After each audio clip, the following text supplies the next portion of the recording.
Hi, and welcome to the show. It's good to be back. Thank you, Michelle, for filling in for me for the last couple of days while we were traveling and out and about, and my computer was in the shop. Today is Wednesday, Recovery Wednesday, November the 16th, 2016.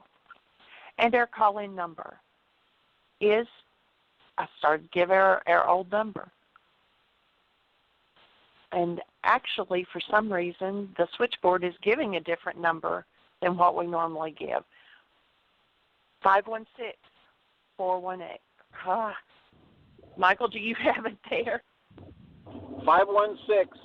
516-418-5786. And press 1, and that'll put you in queue to talk to us.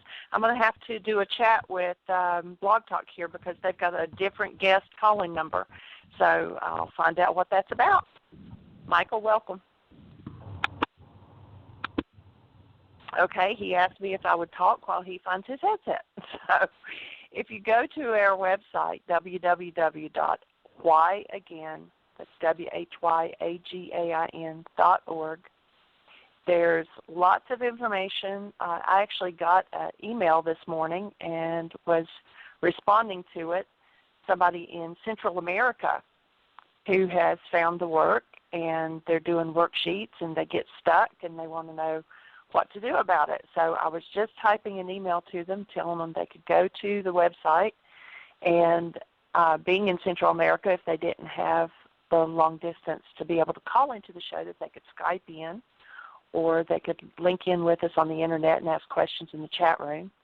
And then I also sent them the link to, if you click on the bullseye on their website, then it will take you to where the worksheets are, to where you can listen to MP3s of past radio shows where we've walked someone through doing a worksheet. And so there's just lots of tools out there.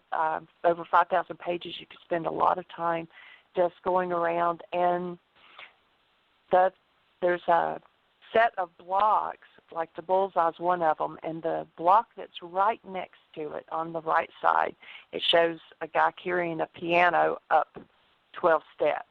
And that takes you to the link of all the 12-step radio shows that we've done, and some information on that and how to recover. And it's not just recovering from alcohol or drugs, but recovering to get back to being who we are designed to be.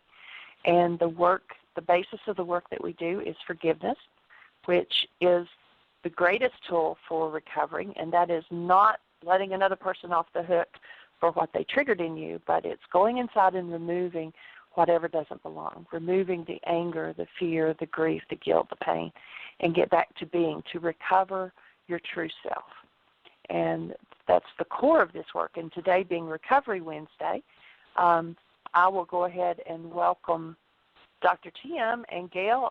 If you're on, if you would press 1, that'll throw you to the top of the switchboard, and we will start our discussions. I see Gail now.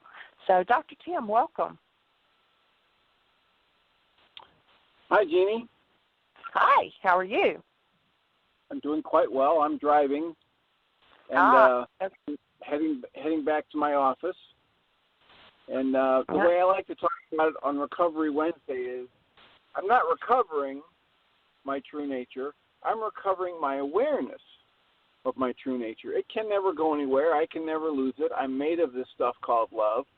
And I can get distracted quite easily by the culture I live in, by the conditioning of my family.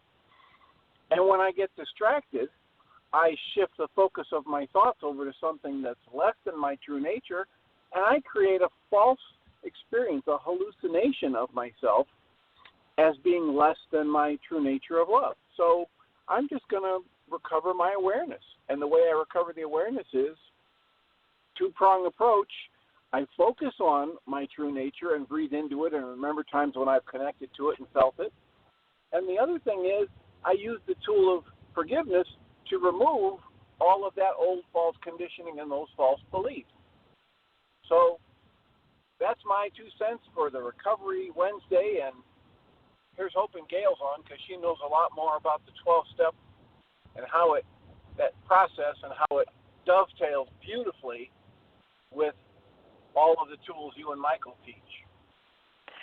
That is a good catch on that, Dr. Tim. Thank you. Yes, it's recovering our awareness of it.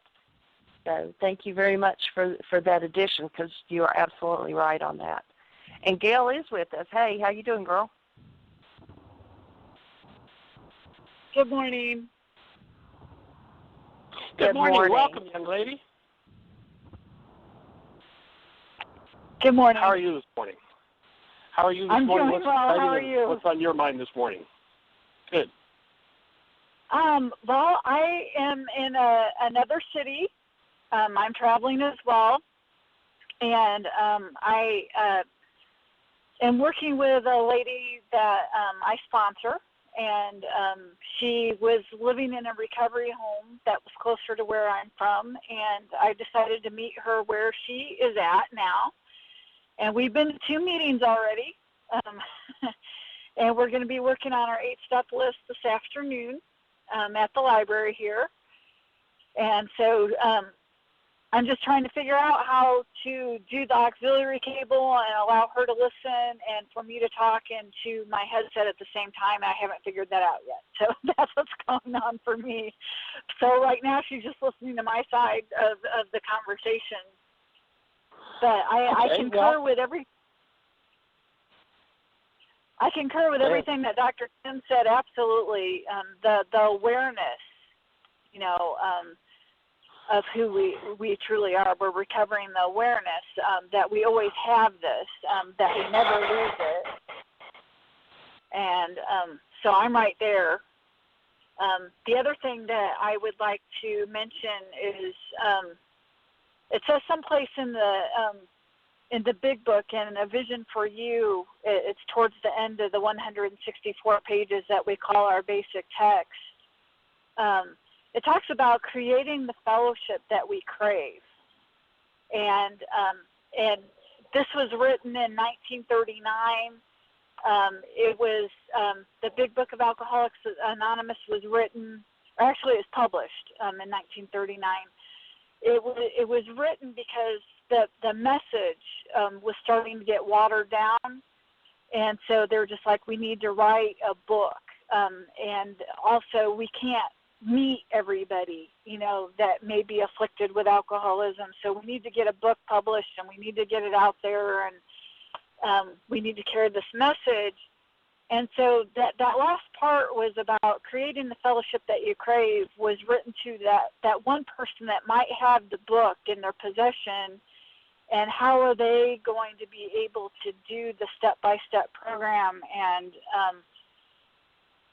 it also is like you may meet some of us, and so what I was told was, when I got into the program, was to create the fellowship that I craved, and that was to find my people. And not only am I finding my people in the Aramaic forgiveness program, but I'm also, in the process of doing my work, I'm attracting people back into my life. And I would say probably in the past 7 days, there were 2 women that I used to sponsor that just, disappeared for whatever reason, that are coming back or have came back into my life. And that's just amazing. The people that I'm continuing to garner as, the Laws of Living group that meets every morning at 6:30, those ladies in my life, we're continually to get stronger and stronger by practicing these tools, and then also the women in my life in the AA recovery modality. It's been amazing, and I'm not doing anything except for my work. I'm attracting them, and it's just been an amazing ride, especially the past 10 weeks or so after leaving Heartland. Even the couple of weeks before going to Heartland and doing Laws of Living again, it's just been a process of attracting women into my life and having the honor and a privilege to work with them, no matter what spiritual modality it is. So that's what I wanted to contribute to the conversation. Awesome. Very cool. It's interesting. Sometimes people, when they've got garbage going on in their life, say, why isn't this working? And it's like, it's working. It's working perfectly. We're creators, and we're going to attract whatever we're holding on to, and when we decide to let go of something, then it works on in exactly the same way, but the attraction is for something else. So, great, cool. That's an awesome thing to recognize that level of responsibility and how to bring about recovery of friends in this case. Very cool. All right, well, I'll tell you what, why don't we let you get back to work and see if you can get the two-way conversation going there, and we'll carry on with a couple of other thoughts, and then if you're ready to chime back in again in a few minutes, you get that handled. By the way, does anybody have any direct input? I know I got a text last night that Tracy's surgery was successful. She was still in ICU. It was, I guess, a 7 or 8 hour surgery, and we're certainly holding the space, continuing to hold the space for Tracy. And but have you heard anything more directly than what I got last night, Gail? Or? I have. Okay, I'm messing with this again. I heard that her surgery was very successful. They were expecting her to be in ICU for up to 48 hours. And she is actually in a private room right now, from what I understand. And I think the original thinking was that she wasn't going to be able to go home until Monday. And so now they're thinking that she's going to be able to go home a lot sooner than that. So I think she's recovering a lot faster than what they originally expected. And I've been sending her Reiki and holding the space for her. I probably have sent at least 5 times to her already. Every time that I have a little bit of fear, it's like, okay, I could be with her by tapping into that particular spiritual modality and sending it to her. And I know that a lot of other people are holding the space for her as well.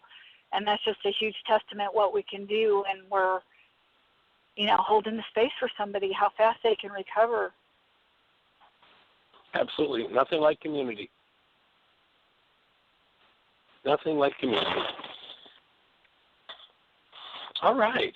Well, let's today I kind of had a thought in regard to recovery that oftentimes people, especially people who have a lot of accumulated anger, a lot of experiences upon which they've blamed their anger, when you start talking to them about love, it becomes kind of a confusing conversation, because the response that I've often heard is, well, why should I love that person who did those terrible things to me? And I'll be the first one to say I would never suggest you love that person. In fact, I would inform you that you can't love that person. You've never loved that person. And in fact, you've never loved anybody. Because love is not a verb. It's not something we do to each other. It's what we are. But I can strive to maintain the presence of love with someone whose behavior, at least in my perception, is way off base, way off, somewhere out in left field.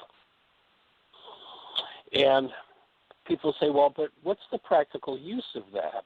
Well, first of all, it leaves you at peace. Whatever somebody else is doing, it leaves you at peace. But it is in the active presence of love that truth becomes visible. So the active presence of love is literally the light in which truth becomes apparent, and that won't just be for your mind. But if you are powerfully connected to that space that we're talking about recovering, bringing in the awareness of that active presence of love that you are, and that is truly active in you rather than some form of hostility or fear being the active driver of perception, of behavior, of the whole physiological device we call a body-mind unit, then everybody in the space is going to be touched by it. And as they're touched by it, because of that law of resonance that we've talked about, it's going to tend to resonate that same energy in them. And the more that that active presence of love resonates in any mind, the more that mind is connected to the light in which truth becomes available. And so those aberrant brain cell projections that can keep us off base, literally in the presence of active love, begin to dissolve. And we and anyone in the space will begin to get free of them. Now, be careful that you don't attempt to do that so that you can change them, because if you do, your focus will be on changing them, and it won't be on the work that you need to do to bring forward the active presence of love. So while a side benefit can be that other people shift, the major core and the major reason for doing that piece of work, for choosing to recover, and sometimes you'll have to do that recovery 100 times a minute to bring back the presence of love. Bring back the presence of love to your mind. Bring back the presence of love to your mind. And as you do, truth will become more apparent to everybody in the space. There will be a shift that will be extremely, extremely powerful. You know, we talked about the film. There's another powerful demonstration in the film Hacksaw Ridge, you know, where we've spoken about that the last couple of days, and I'm not going to give anything away here. There's a little piece, but the principle is more important, and we're going to withhold every little piece so that somebody who hasn't seen it, if you need to cover your ears, then go for that. But it's really interesting, this young man who, again, in the film, he is the only person in the film who's functioning as a human being, who's functioning as the active presence of love.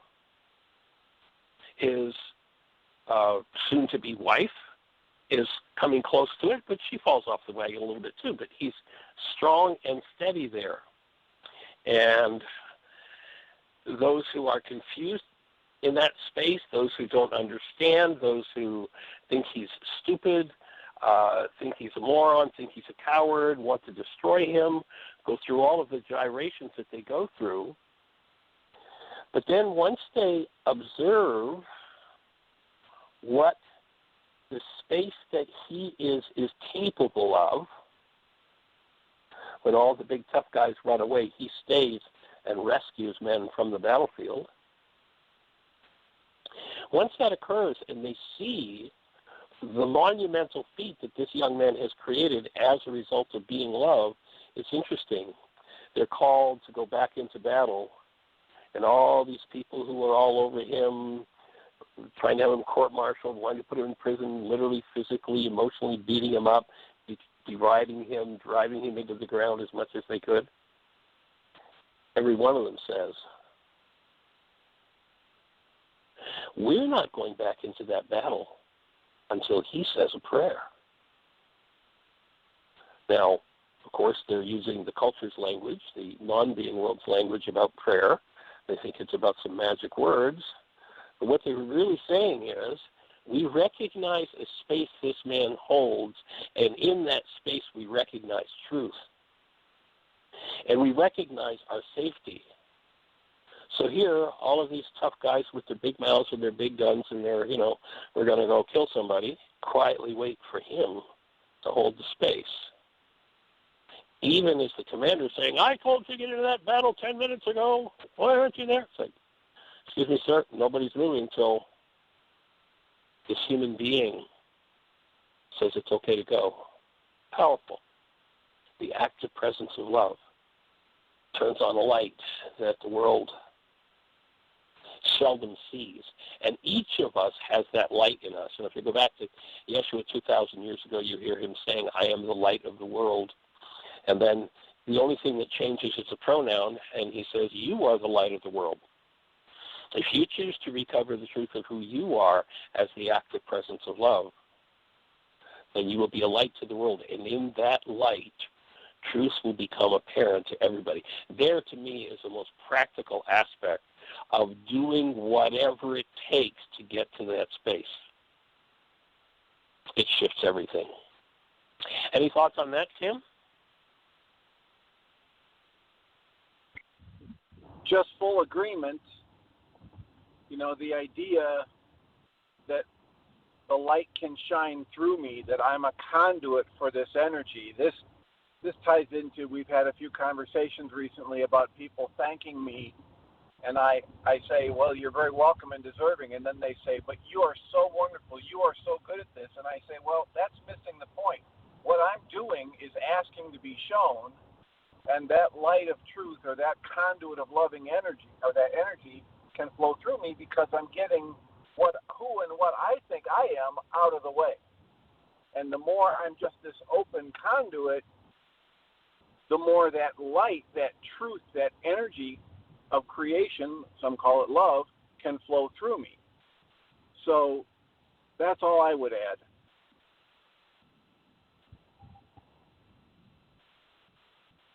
Absolutely. I'm with you. Well, let's check with Jeannie and see if we've got anything happening in the chat room or anybody with a hand up in the phone queue. Jeannie? No, nobody has their hand up, and Michelle was saying that she went with several people to see Arrival last night and felt inspired. And nobody has their hand up, so if someone presses 1, we're here to support you.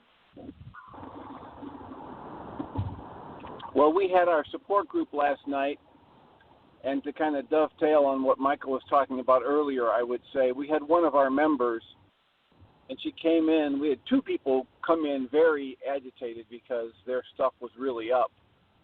And one of them said that this was a week like she can't remember. And she was doing so much better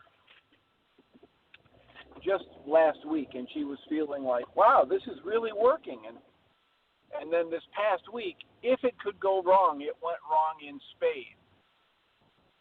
And as she was talking, she came upon the realization that a year or 2 ago, if she had had a week like this, she would have been out of commission, down in bed, depressed, withdrawn from people for a month or more.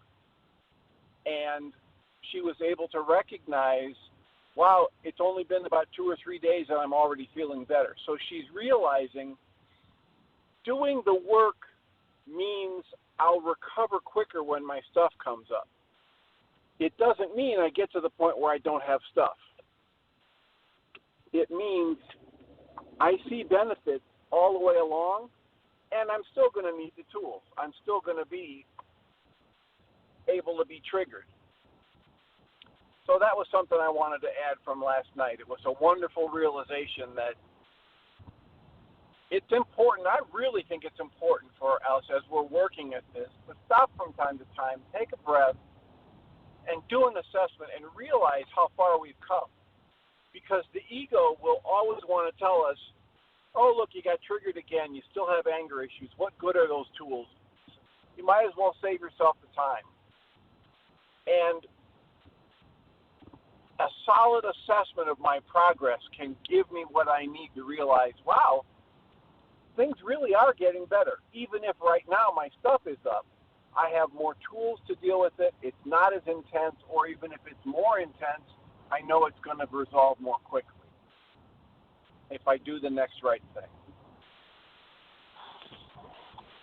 Absolutely, and also the point that when she said the week before she just had an awesome week, what that would say to me also is that she probably has hit a new level of vitality and clarity in her process. And being at a new level of vitality and clarity means oftentimes that now the next layer is going to move. What yesterday I kept hidden from myself because I couldn't have handled it if it had moved, now that I'm at a new level of vitality, I get to move it. And so that's as it should be. And so when one is flying high, makes a major breakthrough and they're feeling the flow of liberated endorphins and kephalins, it's literally a chemical high from within, then one can fairly safely assume that it probably won't be long before another layer will come up. And as we learn to soften and open, those layers move more quickly, more easily, with more grace, and life just keeps moving in a forward direction. So it's pretty awesome. Yeah, we discussed that, the vitality meter and the recognition that even though it doesn't feel good, it's exactly what I want to have happen, because I can't move to the next level unless I drop some more of the baggage. Right, cool. Well, if you're on one of those stations that we can't see you in our control panel, or if you're in the chat room and you'd like to talk with us, our call-in number is 516-418-5786. And if you're on the line and you have a question for us, if you push 1, then we'll be having a conversation. You're next in line without any waiting. So push that 1 button. If Gail and Dr. Tim T and I were in your town at your local, library or university or pub or whatever it was, and doing a presentation, at the end of the presentations we stepped off the platform, what question would you have for us? What would you want to know about this vitality meter? What would you want to know about holding the active space of love? What would you want to know about recovery? And if you could ask the question, we will open the space for the answer to show up and do our best to support you in moving right along in your process to the next level, to the next piece of your puzzle.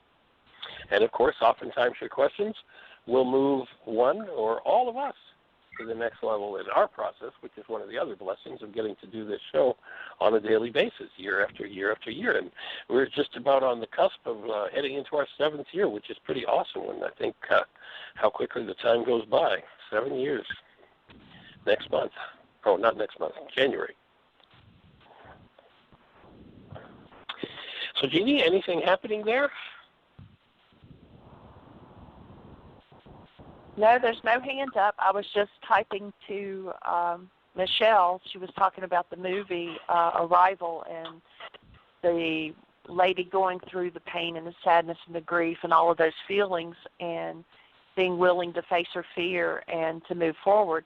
And I was just typing out, did she also realize that, and I'll attempt to not give it away since some of the listeners may not have seen it yet, but that part of the movie hadn't happened yet, that she was actually seeing the future, and yet knowing what was going to happen, she was still willing to go through it.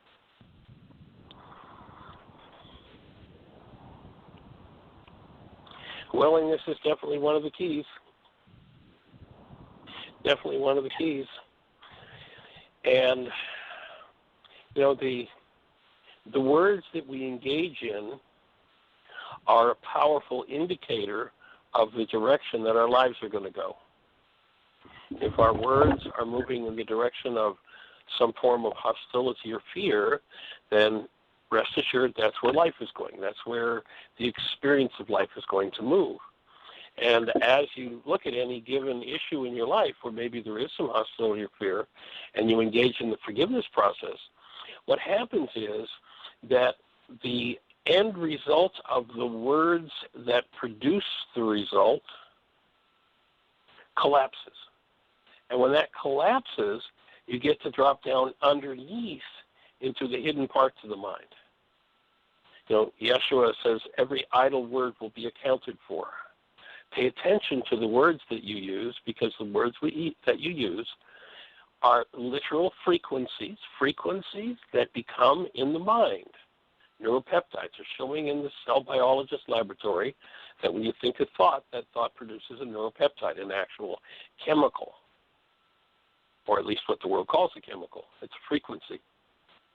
And that frequency, when it becomes the governing frequency in your system in regard to any given circumstance, then you will tend to experience the result of that particular frequency.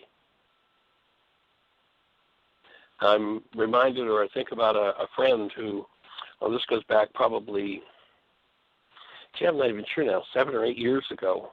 We're out in Washington State, and we have a friend there who's an osteopath, and they were having a funeral for his son.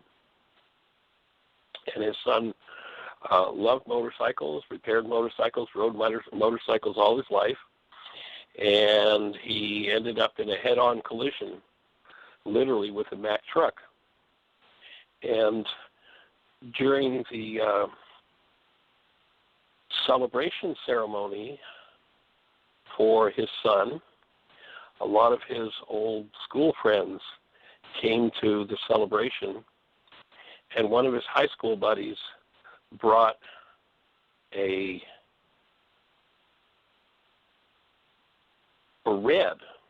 brought and read a paper that he had kept from high school. So he'd gone to high school with this guy who's now in his early 50s and just died in this accident, a apparent accident. And he read, as part of his speaking about his friend, this paper. And the paper that he'd written when he was in high school spoke about how he wanted to ride motorcycles all over America, see the whole country. And then when he was finished, and he used these words, he said, "I want to be sieved through the radiator of a Mack truck." He wrote that when he was, I don't know what grade in high school, grade 10, 11, 12, something like that. So he'd have been maybe 16, 17, 18 years of age. And here he is at 50. And what happened? Literal head-on collision with the Mack truck. Yeshua says every idle word will be accounted for. So one of the things to really be aware of in the recovery process is that you are willing to let go of old speech patterns that come out of the hostility and fear and recover the language of a human being, the language that is based in love. Once again, in Hacksaw Ridge, it's interesting how many opportunities this young man, who is just the epitome of a human being, and in the face of every kind of circumstance that for other people that would say that just enrages me or whatever, he keeps his words loving, gentle, and respectful for everybody involved. And ultimately, to live a true human life, to recover a true human life, your words are going to have to be consistent. And this is a very powerful place to focus your work, is to really watch your language and your words. And when you see yourself heading down a road that you know is going to produce results that are not the ones that are going to support you in recovery, then you begin to change your language. And that also may mean that you're going to change the community that you hang out with, because you can't hang out in a community where the conversations are about hostility and rage and pain and blame and trauma and vengeance and all those sorts of things. You can't hang out in that community and expect not to get any on you.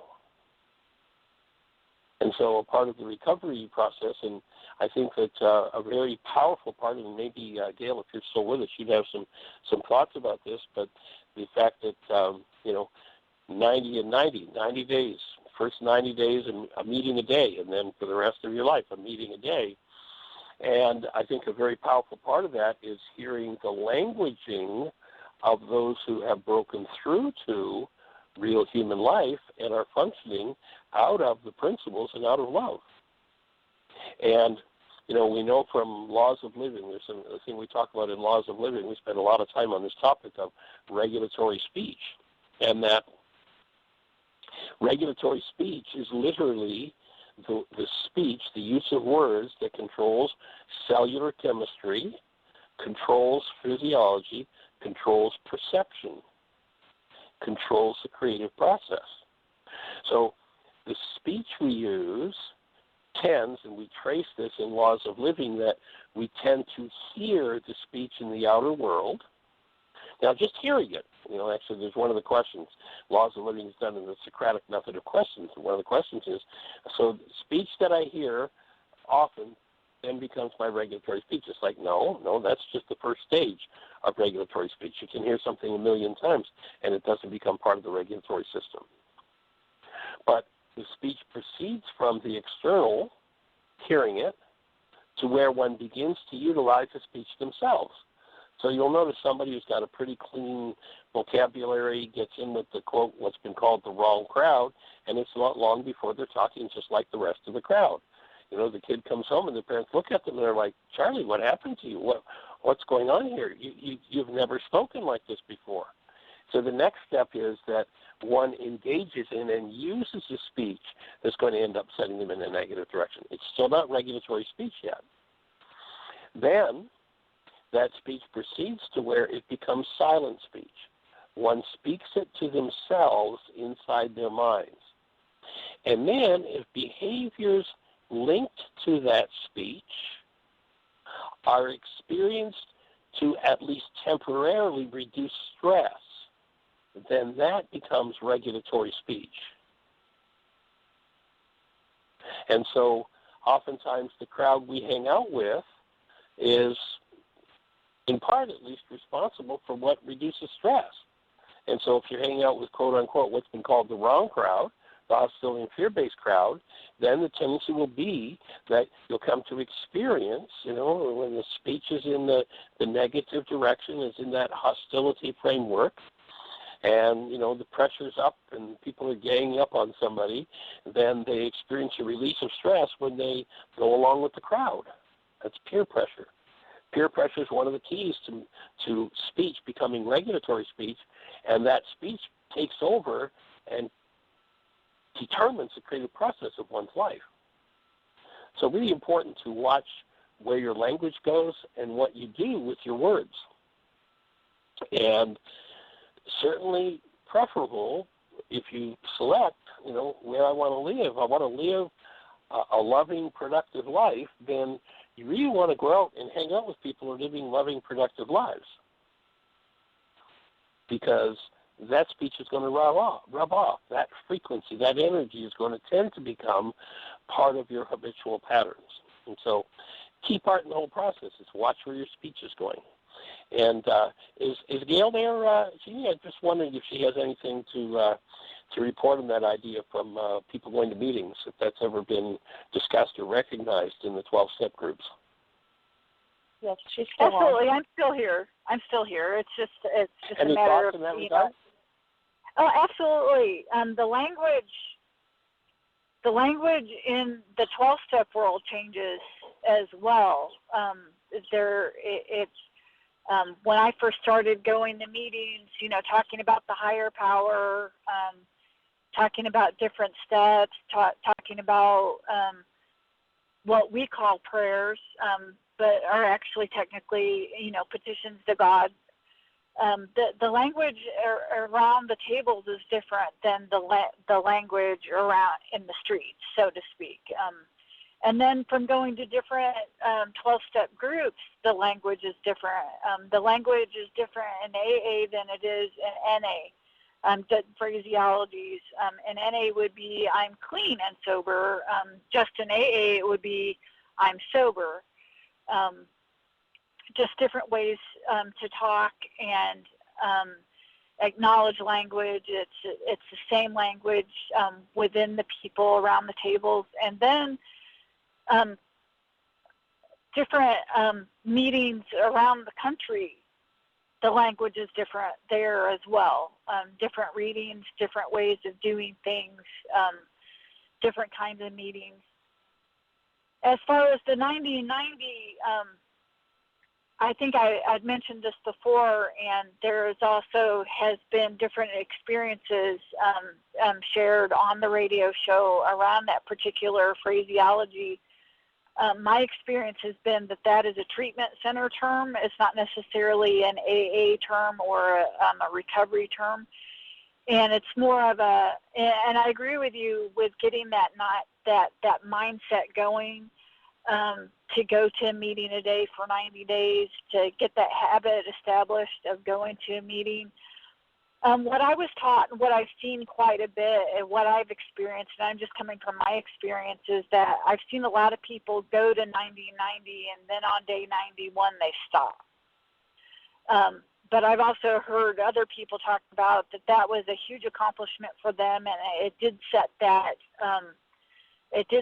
habit into place for them, and they continued on. But I was just told to go to a meeting a day. I was told to go to a meeting a day and to go until I wanted to go. And the reward for me when I was willing to go to a meeting every day, because I was in so much pain and I needed to have that pain alleviated in a different manner than putting the chemicals into my body.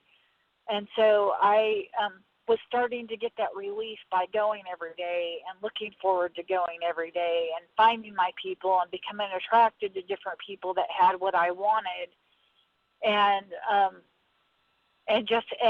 getting into that routine of seeing those people every day and finding my people and finding more of my people and expanding what I was doing in that modality. That was what was really important for me, and that's what I've been able to maintain throughout my sober career, so to speak. It was to maintain that meeting a day and having my schedule based on that meeting a day.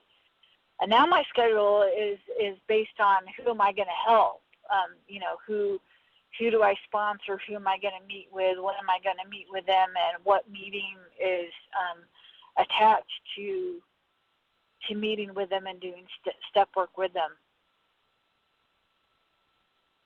So that's my contribution there.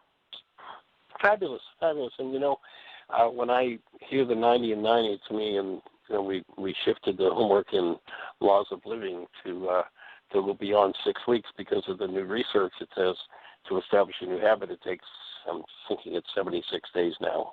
I'm remembering correctly. I may not have that number exactly right, but to me, the 90 and 90 is somewhat similar to, we suggest people who start doing the worksheet process do 5 a day for 40 days, establishing a habit. And then, of course, once the habit pattern's established, they carry on. I mean, we've got, Julie's been doing worksheets 5 a day for over 25 years. Patrick, who you've met a couple of times here when you've been here in the summer, he's in 18 going on 19 years of 5 a day. And so that's definitely the idea of establishing a habit and then making that habit one's own, and really being part of a community. That's such a key to the healing process is community. So awesome. Jeannie, you tell me you've got a hand up in there? Yes, we sure do. It is area code 248. Is this Miss Michelle? Hi there. Hi. Hi, Michael. Hi, young lady. Welcome. Good to hear your voice. Thanks. So I had come across an article on synchrony, and there was some really interesting... an article on, I didn't catch the word. Hang up here for a second. Ugh. It doesn't want to present itself. Synchrony. Like synchronicity. Synchronicity? Okay. I guess the single form, or I don't know. Okay. Anyways, got it. But my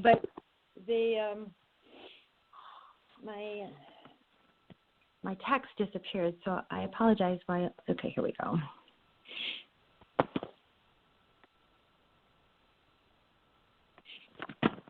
What came through in the chat room says SYBCHRONY. Synchrony.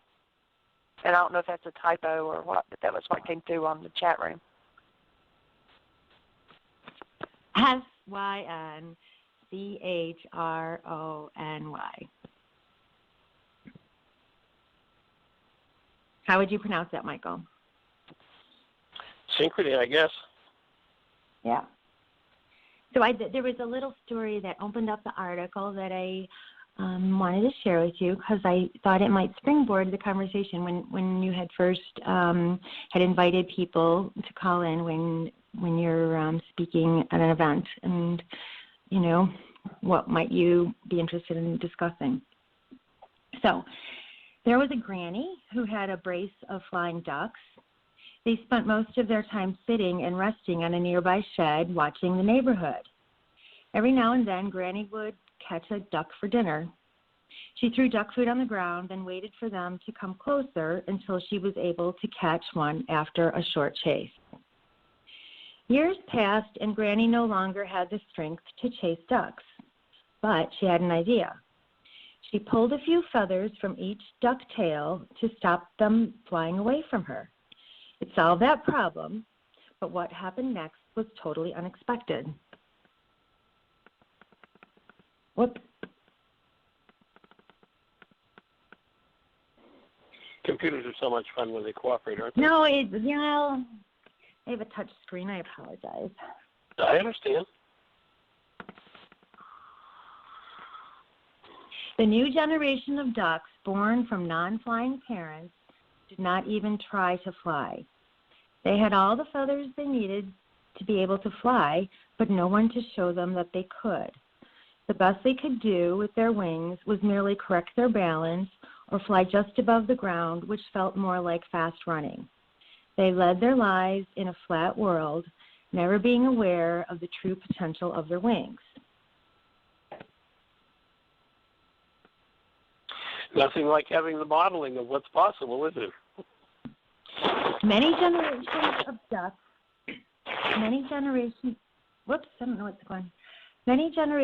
ducks had passed, and one day a new duck flew over from far away. It quickly showed Granny's ducks that what their wings are for, and within a short time they could fly too. They were amazed by true potential of their wings. They were flying high, feeling safe, free, and powerful, enjoying a new perspective. Can you imagine that feeling? Do you know you are equipped with a sense which helps you to create more harmony, peace, and love in your life? A sense which underlies all other senses and gives you the ability to choose happiness. You are relying on this sense every day, but without realizing its full potential, like a duck who does not know it can fly. I call it a sense of synchrony. I hope you will soon realize that you can easily understand what synchrony means, and more importantly, you can recognize when synchrony happens. Then you will be only one step away from learning how to allow more synchrony into your life.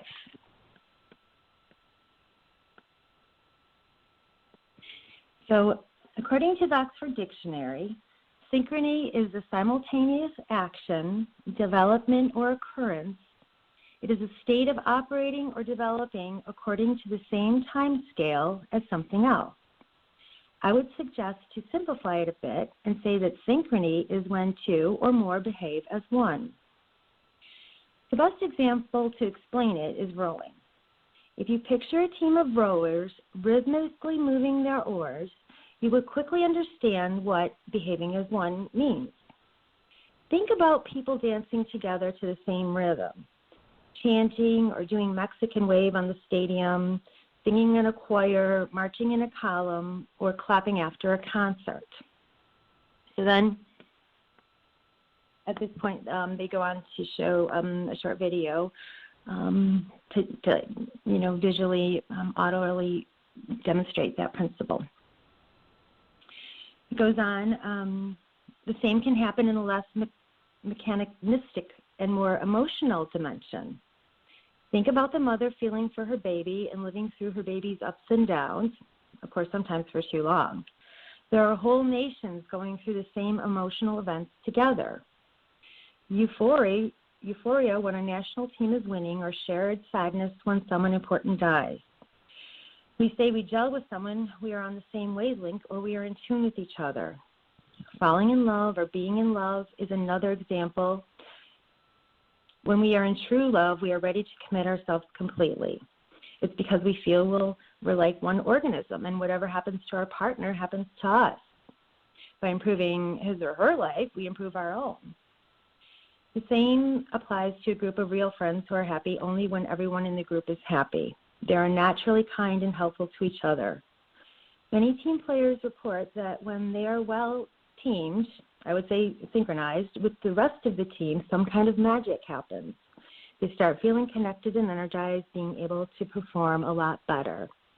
It's easy to notice an emotional component of haka, and I guess that's a term in sports. Actually, I'm reading this, and it just reminded me of A Course in Miracles, this idea of shared interests. So there's more to share. I don't know if you want me to continue or leave it at this point to maybe post or read yourself further or comment? Michael? Excuse me, I had my mute button on. Do you have a website people can tap into? Yeah, it's wakeupworld.com is the website, and this is an article that got posted actually, I think about a year ago. I'll have to double check. They actually show the Wolf of Wall Street, about how like they all got together and they're beating on their chests, and then interestingly they show some Aboriginal like tribes doing very what you would might look at first like a National Geographic demonstration of primitive behavior, with these ferocious tribesmen chanting and chanting and acting all foolish, and then they fast forward to this football team, like soccer football, where all the men are doing this synchronized dance and a chant, and it's kind of like, getting them all like, jazzed up and pepped and adrenaline, before their big, world championship match. And it's like, you're like, oh my God, same guys, different day. And but there's just some really, really deep, I guess, poignant aspects when they go further to show metronomes. And do you know what those are? The like little machines kind of that like sync time, and they like kind of, I think they use them in music to count beats. So they'll show if they put them like 20 on a board and have them all starting at different tempos, that because they're sharing the vibrational frequency through the medium of the board they're all on, that in short order all the gentle movements and the energetic patterns right between them allow them to synchronize, and then they click together in that rhythm. And so there's an amazing analogy, metaphoring what happens during an experiment, let's say, of these metronomes, about how synchrony happens, and then, bullet point by bullet point, comparing it to how that would translate in real life. And it pretty much like mirrors all the principles, whether Aramaic forgiveness, Way of Mastery, A Course in Miracles, Guy Finley, like just another way, a way to look at the prism from a different angle that might, resonate and kind of fully more integrate all of the stuff that is all of the above, right? Well, it's an illustration to me of the whole idea, once again, of community, and the idea of a community of support in recovery, whether one's doing forgiveness work or one's doing 12-step work, that there's a tendency to for there to be an energy exchange, as with the metronomes. If you got 100 metronomes in a room and you start them all at a different time, I don't know how long it takes, 24 hours later, if you go in, they're all moving at exactly the same rate because of that energy exchange. Another interesting example of that is that if a group of women, let's say, move into a college dorm, that over time, that group of women will tend to synchronize their menstrual cycles, and they'll all menstruate at the same time. It's all energy. And that's just another example of it. So, look, did you see from all the news articles about the accidents, the injury, and the flooding, and the tides, and everything related to the supermoon on Monday, and the medic pool that, had a, above average impact on our physical world? I'm looking forward here, and I think if it's okay, there's 5 minutes. I'd like to share the bullet points. Go for it. Okay, so they're looking at the experiment, and they're defining the key points. First, it happens between independent oscillators, the metronomes. The word independent means that each oscillator has its own source of energy and can move without help or influence of others. Secondly, it requires medium, something which connects metronomes and allows them to communicate. Thirdly, it happens on its own. Metronomes do not do synchronization. It happens to them. Fourthly, it needs time. And finally, when one of the metronomes loses synchrony and becomes alienated, it has a chance to resynchronize as long as it's connected with the rest.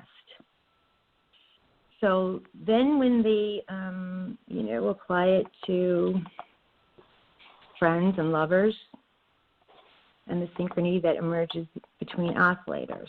So firstly, they should stay independent, respect each other, and give themselves freedom to leave. And I would probably say to choose, like if you were looking at these politics. Secondly, they would have to be connected by a common medium. It could be a passion, regular activity, same interest, same ideas, same type of music, etc. It can be many of those mediums, and they may change with time. Thirdly, they cannot make true friendship or love. They can only let it happen to them. If one of them tries to force it, usually having their own egotistic agenda, friendship or love will never be true and unconditional. Fourthly, they have to stay connected for some time, usually going through many ups and downs before they feel they are best friends or true lovers. Finally, when one of them goes away, they still have a chance to reestablish friendship as long as they stay connected. So the mechanical process has the emotional dimension there, and they're just showing the link. So, you mentioned the sense of community. They have it applying towards, personal relationships, special relationships. And it goes on and talks about how all it is a bunch of electricity firing off in your little brain there, and not much more than that, quantum physics. It's all energy. It's all the, when we start to see life through the eyes of energy, relationship, business, theology, disease, health, if we start to see it through the eyes of energy, everything changes. And of course, there is one piece of the puzzle that the Greeks had down pat, and that was guard the portals of the mind. Be careful where you synchronize your mind, because that's where your life is going to go. So it becomes a key part in the whole process. And of course, modeling something that perhaps a community has never seen before, as with the ducks, opens a space for that to move throughout the community. And that's why we keep moving higher and higher in this community that we're building here to bring forward what's really, really possible for human beings. And that's why we've suggested that in the last few days, especially the movies that we have, as a way to model and see, wow, this isn't something the world generally shows us, and certainly opens a space for possibility. And the possibility is that we could be living on a planet with 7.5 billion people who open their eyes every morning and experience the bliss and the ecstasy of the active presence of love firing every cell in their bodies, moving out into the world and touching others with that presence of love and building from there. If we start to do that, who knows how high we'll fly. That's the best year yet of your eternal life. It's an awesome gift.